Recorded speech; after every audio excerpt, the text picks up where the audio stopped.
Hello students, आज हम discuss करेंगे बेलमेंट का पार्ट प्लेज।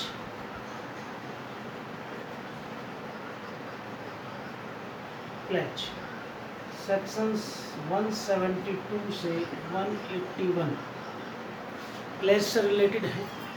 ठीक है, प्लेज में क्या है कि ये दो पर्सन, एक बेलर बी या ए बी कर लो, ये ए ये बी। ठीक है, ये कौन है? ये बेलर। ठीक है, ये बेली। ठीक है, इसमें ये बेलर ये बेली को क्या कर रहा है?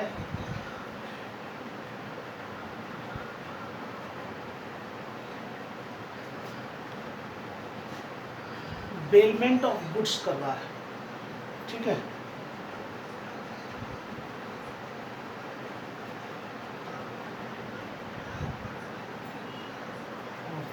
Goods as security. ठीक है, बेलमेंट ऑफ गुड्स कर रहा है एज सिक्योरिटी, इसलिए फॉर दो पर्पस। ठीक है, फॉर पेमेंट ऑफ डेब्ट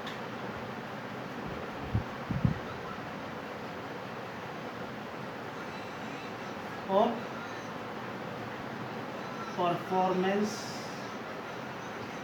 ऑफ प्रॉमिस। ठीक है, तो ये क्या होगा? Is called pledge. दो चीजें। तो बेलर क्या हो जाएगा? ये ऑनर हो जाएगा, और जो ये बेली है ये हो जाएगा पॉन। ठीक है, जब ऑनर पॉनी को बेलमेंट ऑफ गुड कर रहा है एज ए सिक्योरिटी, ठीक है, इसलिए फॉर पेमेंट ऑफ डेब्ट और परफॉर्मेंस ऑफ प्रॉमिस, तो इज कॉल्ड प्लेज। यही है सेक्शन 172। ठीक है, जो बेलर है is called pawnor, bailee is called pawnee. अब हम बेली को पॉनी कहेंगे और बेलर को ऑनर कहेंगे। ठीक है, 172।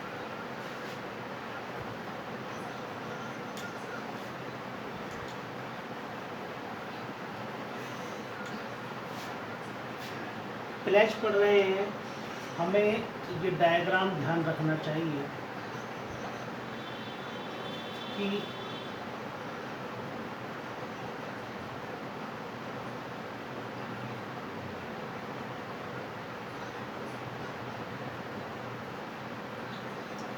हर एक प्लेज पहले बेलमेंट है, लेकिन हर एक बेलमेंट अनिवार्यतः नेसेसरीली प्लेज नहीं होता।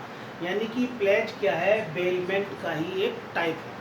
और जब हमने बेलमेंट के टाइप पढ़े थे, काइंड ऑफ बेलमेंट पढ़ा था, तो उसमें भी हमने देखा था, उसमें एक टाइप हमने प्लेज भी पढ़ा था। ठीक है, तो प्लेज क्या है?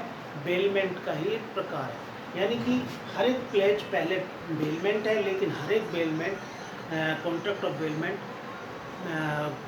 प्लेज या कॉन्ट्रैक्ट ऑफ प्लेज नहीं होता। ठीक है, इसमें एक इलस्ट्रेशन या एक एग्जांपल ले लेते हैं। ये ए, ये बैंक, ये बी, ये क्या है? ये सिटी बैंक है। इसने इससे 1 लाख रुपए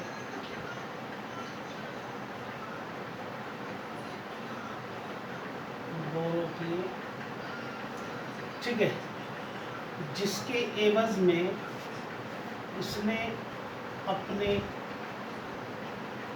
shares as security shares as security bank के पास रख दी, तो ये क्या कहलाएगा?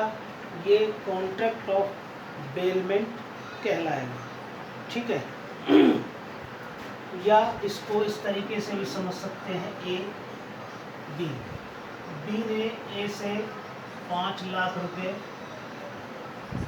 का लोन लिया, इसके एवज में उसने अपनी ज्वेलरी इसके पास रख दी, ज्वेलरी 5 लाख रुपए तक की। ठीक है, किस लिए? कि उसको वो 5 लाख रुपए मिल जाए, ऐसे एज ए सिक्योरिटी की ज्वेलरी रख दी कि वो क्या करेगा? वो पेमेंट ऑफ डेब्ट और परफॉर्मेंस ऑफ प्रॉमिस, ठीक है, अपने प्रॉमिस को परफॉर्म करेगा। ठीक है, और यहाँ पर ये जो बी है,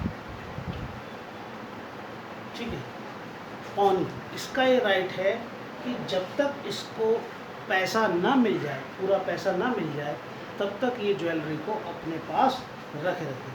और अगर उसके संबंध में कोई इंटरेस्ट का भी प्रोविज़न है, तो जब तक उसको वो इंटरेस्ट ना मिल जाए, रिसीव प्राप्त ना कर ले, तब तक वो उसको अपने पास रखे। और अगर जो ड्यू डेट है, ड्यू डेट तक अगर इसने पैसा नहीं दिया, तो वो उसको सेल करके, उसको बेच करके अपनी पैसे को रिकवर कर सकता है। ठीक है, ये इसलिए दिया गया है, ये शेयर्स इसलिए दिए गए हैं कि अगर सर्टेन टाइम तक, जो भी समय उसमें था, उसमें इसने उसको पैसा वापस नहीं दिया, तो ये जो सिक्योरिटी उसके पास रखी हुई है, वो उसको बेच करके अपना पैसा वसूल कर सकता है, रिकवर कर सकता है। ठीक है जी।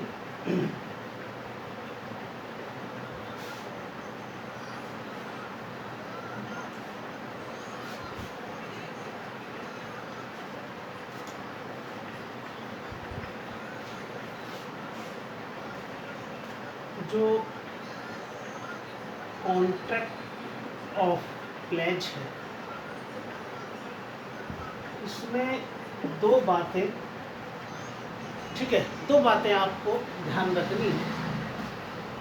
पहला, जो कॉन्ट्रैक्ट ऑफ जो contract of bailment of goods है, वो किसी मूवेबल प्रॉपर्टी का होगा, मूवेबल प्रॉपर्टी हो जाए। ठीक है, मूवेबल प्रॉपर्टी को हम एज ए गिरवी, एज ए प्लेज, ठीक है, रखेंगे, और इन ल्यू, उसके बदले में उसको क्या है, लोन लेगा। वो मूवेबल प्रॉपर्टी, कोई भी मूवेबल प्रॉपर्टी, ज्वेलरी हो, शेयर्स हो, या कुछ और चीज़ हो, उसको वो गिरवी रखेगा और उसके बदले में वो लोन लेगा। ठीक है, अगर ये ध्यान रखें, इफ ये इमूवेबल प्रॉपर्टी हो जाती है, इमूवेबल प्रॉपर्टी होगी, तो फिर ये प्लेज नहीं होगा, बल्कि ये मोर्गेज हो जाएगा, मोर्गेज। ठीक है, तो ये फिर मोर्गेज होगा। ध्यान रखना है, प्रॉपर्टी जो रहेगी वो मूवेबल ही रहेगी। ठीक है, दूसरा, इसमें 2 पार्टीज होती हैं, ऑनर और ऑन, और दोनों ही पार्टी, ये जो दोनों पार्टियां हैं, इनको कैसा होना चाहिए? मैं एक शब्द यूज करता हूँ, sui juris। sui juris means sound mind होना चाहिए, और मेजर होना चाहिए। ठीक है। तो दोनों पार्टियों को पॉनर हो पोनी हो शूज यूज होना चाहिए और मूवेबल प्रॉपर्टी का ही होगा। अगर इमूवेबल प्रॉपर्टी होगी तो वो मॉर्गेज हो जाएगा। ठीक है जी।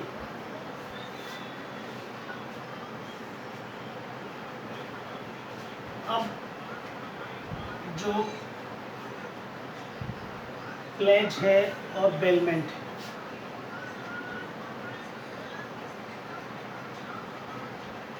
प्लेज बेलमेंट, ठीक है। ये अभी हमने देखा कि ये सेक्शन 172 में डिफाइन, अभी हमने इसकी डेफिनेशन पढ़ी।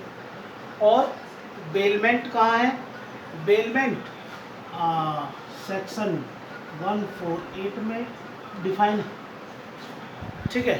147 तक तो कॉन्ट्रैक्ट ऑफ गारंटी ही चलता है, 148 से बेलमेंट चल जाता है। तो ये कहाँ है? ये 148 में डिफाइन किया गया है।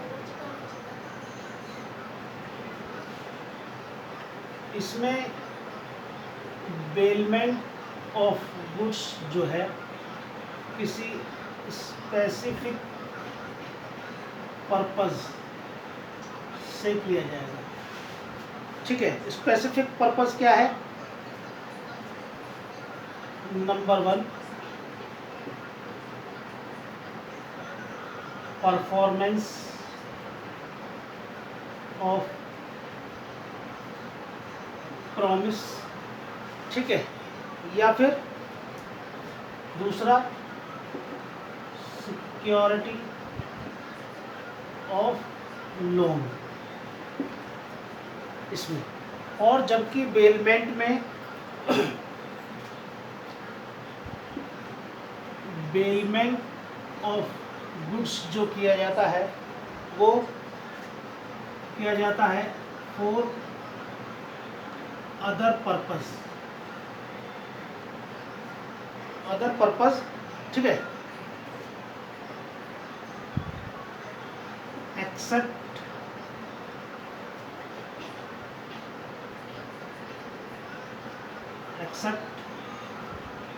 दीज टू, इन दोनों के अलावा, ये जो दोनों हैं, इन दोनों के अलावा किसी अदर पर्पस से, एक्सेप्ट विद दीज टू मतलब इन दोनों के अलावा किसी और पर्पस से बेलमेंट ऑफ गुड्स होगा।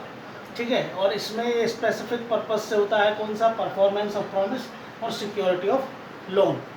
ठीक है। दूसरा,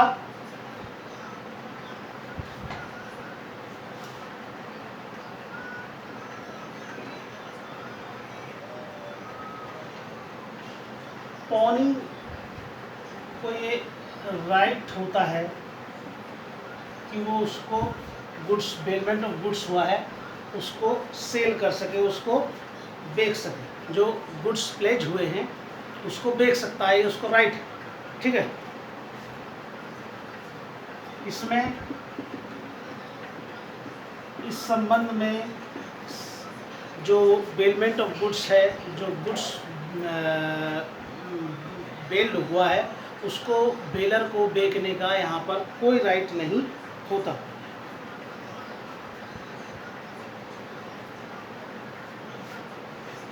तीसरा, pony can not use the goods, pony इसमें जो गुड्स उसको एज ए सिक्योरिटी दिया है, ठीक है, उसका यूज़ नहीं कर सकता। ठीक है। और इसमें बेली कैन यूज द गुड्स, ठीक है, इफ